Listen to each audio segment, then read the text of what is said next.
Assalamualaikum warahmatullahi wabarakatuh. A'udzu billahi samiil 'aliim minasyaitonir rajim. Bismillahirrahmanirrahim.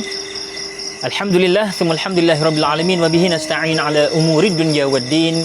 Qalu subhanaka la 'ilma lana illa ma 'allamtana innaka antal alimul hakim. Hi guys, brothers and sisters.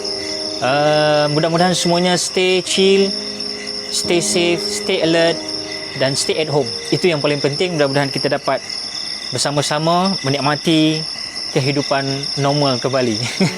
Okey. Tengah kita relax-relax, stay at home ni, why not kita sama-sama kita bicara sedikit sebanyak mengenai solat sunat tarawih. Sebab sekarang ni musim, semua pun dalam keadaan kita pulun nak membuat satu solat yang dituntut dalam Islam sebagai salah satu daripada hukumnya sunat muakkadah, sunat yang amat-amat dituntut. Jadi insya-Allah tahniah guys kepada semua yang telah pun berjaya mendirikan solat sunat tarawih ini. Dan tujuan kita nak buat kapsul ini bukanlah maknanya menidakkan kepakaran dan juga kefahaman kefaqihan penonton-penonton sekalian, tapi sekadar untuk kita, kata orang, untuk kita reset balik ataupun kita nak check and balance balik. Dan khususnya juga ini adalah untuk mereka-mereka yang dalam keadaan mungkin masih lagi tercari-cari.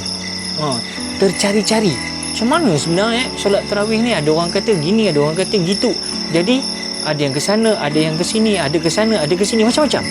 So nak cari solusi dia, insya-Allah mudah-mudahan Allah bagi kekuatan pada kita hari ini untuk kita bicarakan isu solat sunat tarawih ini.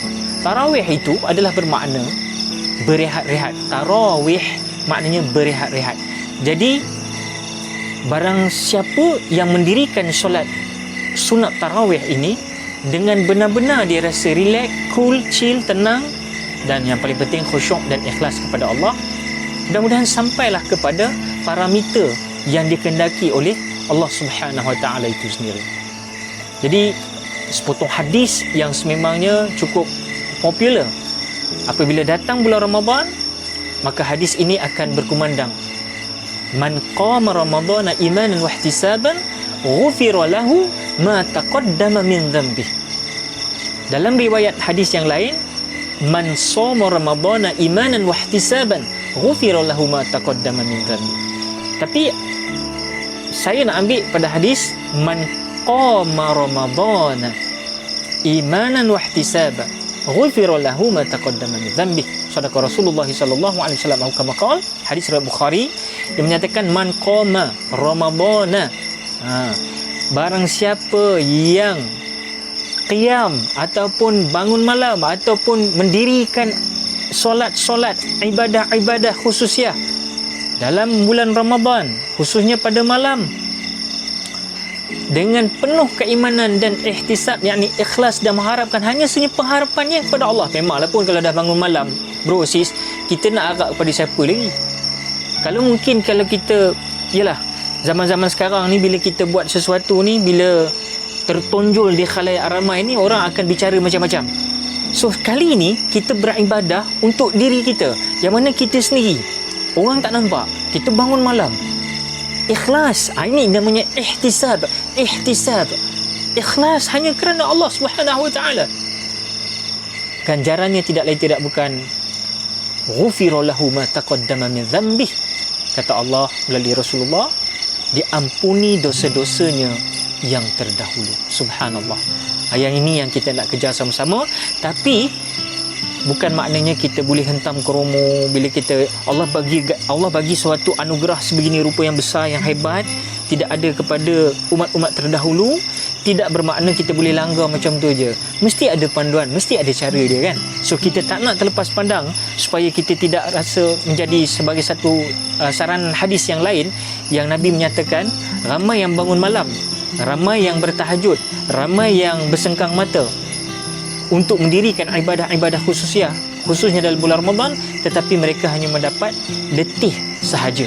Samalah juga ramai yang berpuasa menahan lapar dan dahaga, Tapi dalam waktu yang sama Nabi memberi peringatan juga, ada juga antaranya mereka hanya dapat lapar dan dahaga, tidak mendapat apa-apa ganjaran di sisi Allah dan dapat impak yang positif daripada ibadah puasa tersebut. Baik, kita nak sembang-sembang, bukan bikin bimbang, tapi nak sembang-sembang supaya kita dapat pencerahan tersebut.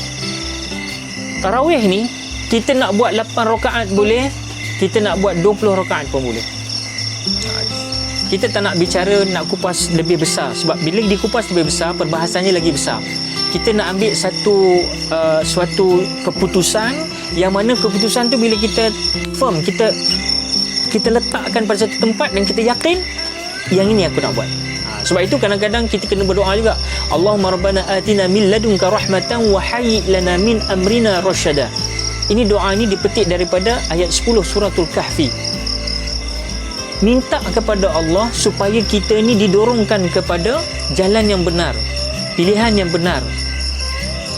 Kalau kita sedang argument dengan satu benda, dengan satu barang, tapi kita nak argumentasi itu dapat keputusannya, solution yang benar.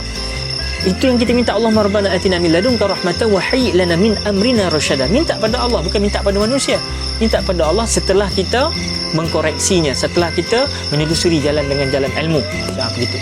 Jadi kita mintalah pada Allah, mudah-mudahan apa yang kita buat ini bertepatan dengan apa yang dikehendaki oleh Rasulullah, sekaligus dikehendaki oleh Allah Subhanahu Wa Taala. Baik. Pertama sekali nak buat 8 rakaat boleh.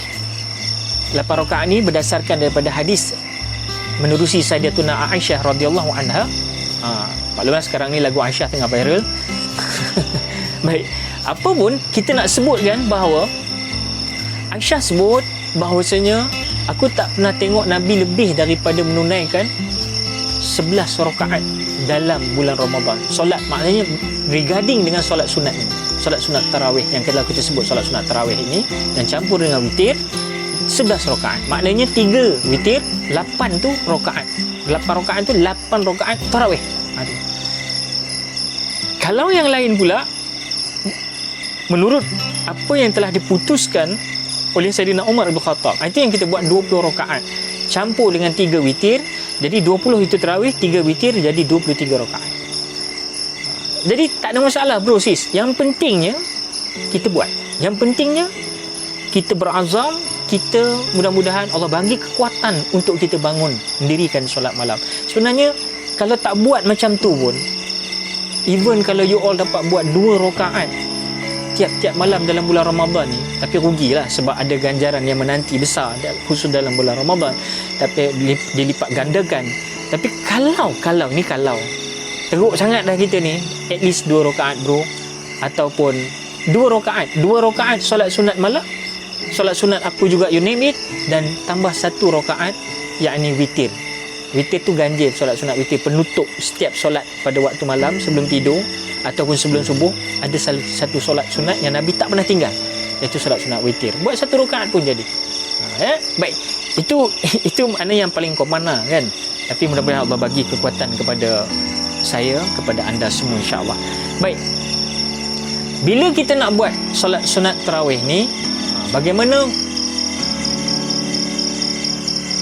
kaedah dia? Cara dia. So cara yang paling baik kita akan, kalau sekarang ni zaman PKP kita duduk di rumah, so why not selama hari ni kita pergi masjid, kita pergi surau, mungkin kita bila kita bercampur dengan jemaah, bercampur dengan golongan muslimin muslimat yang lain, sudah tentu kadang-kadang teritori keselesaan kita sudah akan menjadi sebagai bukan lagi hak pribadi kita, sebab kita dah bercampur dengan masyarakat. Dia timbul satu kaedah, iaitu hablum minan nas.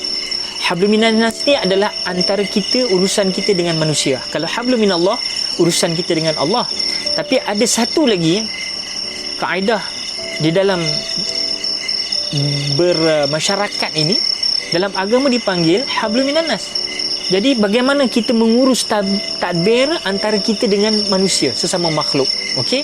So bila kita masuk dalam jemaah, kalangan orang yang mungkin kita kenal, mungkin yang kita tidak kenal, maka di situ akan terjadi suatu rasa yang mana mungkin kadang-kadang hopefully Allah memberikan kita suatu rasa husnuzon,